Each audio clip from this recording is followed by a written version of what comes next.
Bonjour et bienvenue dans ce deuxième module de notre formation Rédaction et Neurosciences. Alors, vous vous en doutez, ce deuxième module s'adresse particulièrement aux personnes qui ont déjà terminé le premier module.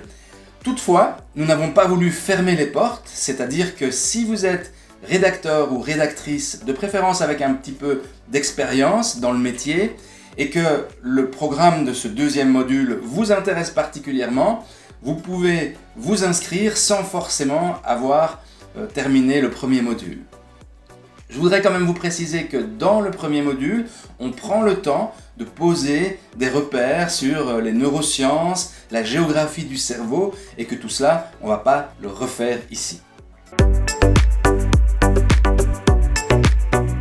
Si vous avez déjà effectué le module 1 et que vous vous retrouvez ici, alors je vous dis bravo, merci d'être encore là avec nous. On va continuer notre voyage au pays de la rédaction et des neurosciences et vous allez voir, on va vraiment ici passer à la vitesse supérieure.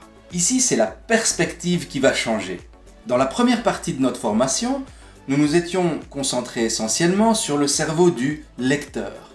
Comprendre le cerveau du lecteur pour mieux s'adresser à lui.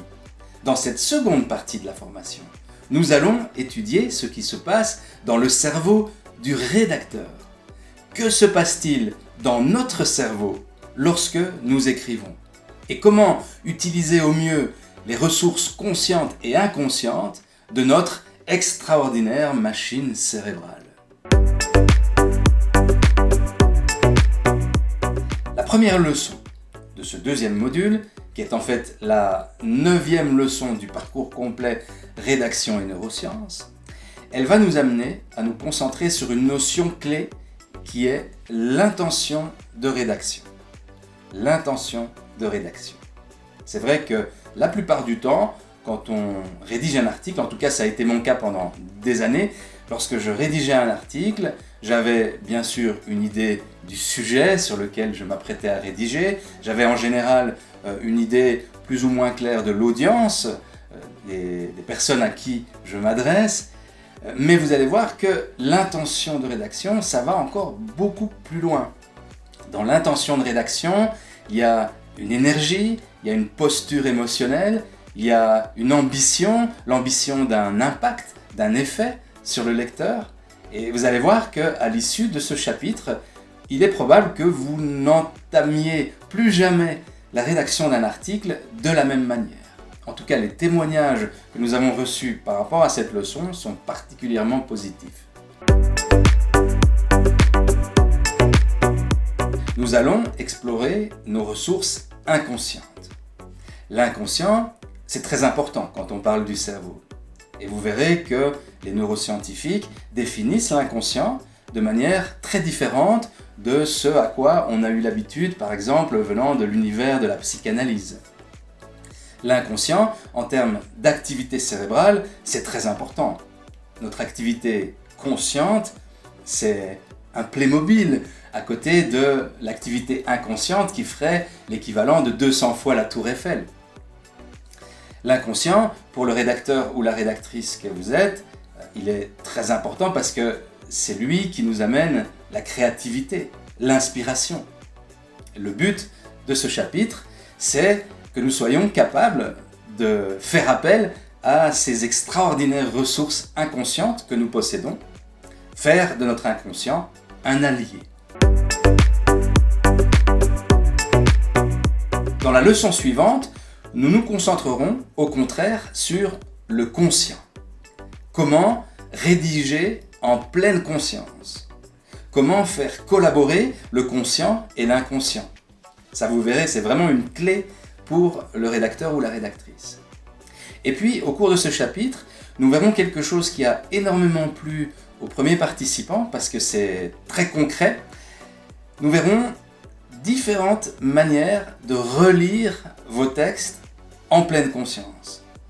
Vous allez voir que on peut vraiment aiguiser sa conscience au niveau de cette action tout à fait particulière qui est de relire ces textes pour les améliorer, les affiner, les rendre encore plus impactants.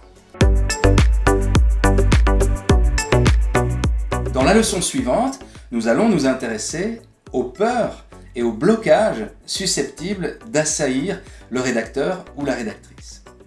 On parle souvent du syndrome de la page blanche, mais il y a beaucoup d'autres peurs que nous avons identifiées. Nous avons identifié au total 15 peurs et appréhensions susceptibles de nous freiner dans notre processus d'écriture.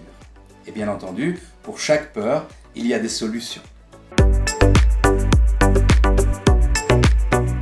Lors de la 13e leçon, nous allons parler des valeurs. Alors, les valeurs, ça paraît un terme un petit peu abstrait vu comme ça, mais nous allons vous proposer une approche très pragmatique. Comment identifier vos valeurs, comment identifier les valeurs de votre client, parfois même du client, et comment, surtout, vous aligner aux valeurs de votre client. Si je suis un écologiste convaincu, est-ce que je peux écrire pour une industrie très polluante, par exemple?